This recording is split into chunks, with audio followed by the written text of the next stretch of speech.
Gaza पट्टी पर Israel की सर्जिकल स्ट्राइक, फाइटर जेट्स और 40 एयरक्राफ्ट के साथ 3 जगहों पर एक साथ हमले।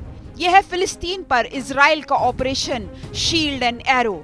इजराइल के इस अटैक ने तबाही ला दी। इजराइल और फिलिस्तीन के बीच एक बार फिर आर पार की जंग शुरू हो गई है। बीती रात गाजा से हुए हाहाकारी स्ट्राइक के बाद इजरायली रक्षा बलों ने गाजा में जोरदार पलटवार किया और गाजा के कई ठिकानों पर हमलों की बौछार कर दी। इस हमले के बाद की सभी तस्वीरें आपको नहीं दिखा सकते, लेकिन आपको जो दिखा सकते हैं वो भी आपको विचलित कर सकती हैं। ये वो माएं हैं जिन्होंने इजराइल की सर्जिकल स्ट्राइक में अपने बच्चों को खो दिया है। रात में जो घर थे अब वो खंडहर बन गए हैं। रात में जो जीते जागते इंसान थे अब वो लाशों में तब्दील हो गए हैं। अस्पताल के बाहर अपनों के लिए रो रहे ये लोग बेबस हैं। गाजा पट्टी पर एक के बाद एक जनाजे की नमाज पढ़ाई जा रही है। माँ लिपट लिपट कर अपने लाडलों की लाशों से रो रही है। बेबस गरीब मजबूर तो पहले ही थे, अब बेघर और बेऔलाद भी हो गए हैं। इजराइल की सेना ने गाजा पट्टी में इस्लामिक जिहाद संगठन के ठिकानों पर ताबड़तोड़ हमले किए। इसके बाद से ही स्थिति और बिगड़ गई।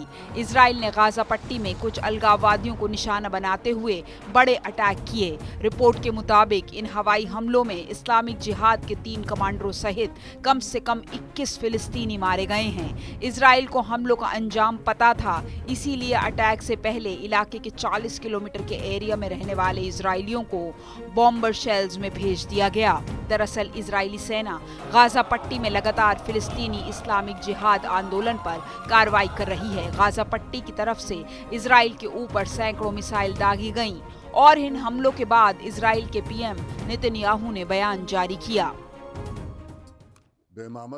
मैं फिर से कहना चाहता हूं, जो कोई भी हमें नुकसान पहुंचाता है, जो कोई भी हमारे खिलाफ आतंक भेजता है, उसका खात्मा हम जरूर करेंगे। आतंकवादियों और उनके आकाओं से हम कहना चाहते हैं कि वो बच नहीं सकते, क्योंकि हमारी नजर उन पर टिकी है।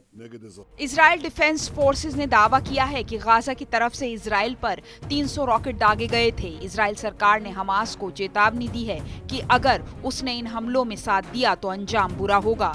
इजराइल ने गाजा में 55 रॉकेट्स को मार गिराने का दावा किया है। इससे पहले बुधवार को गाजा की ओर से दक्षिणी इजराइल में जोरदार हमला किया गया, जिसके बाद पूरे इलाके में सायरन बजने लगे। गाजा से इजरायली शहर पर 10 मिनट के अंदर करीब 60 रॉकेट दागे गए। इजराइल के बेनी ब्रैम के ऊपर आयरन डोम को मार गिराया गया। गाजा में भूख हड़ताल पर बैठे एक फिलिस्तीनी की इजराइल हिरासत में मौत के बाद हिंसा भड़की थी, जिसके बाद इजराइल पर हमले किए गए। खादर अदनान को इजराइल इस्लामिक जिहाद समूह से संबंध होने के आरोप में हिरासत में लिया गया था। वो करीब 3 महीने से इजराइल की कैद में था, जिसकी मौत होने के बाद गाजा पट्टी में कोहराम मच गया और फिर दोनों पक्ष एक बार फिर आमने सामने आ गए।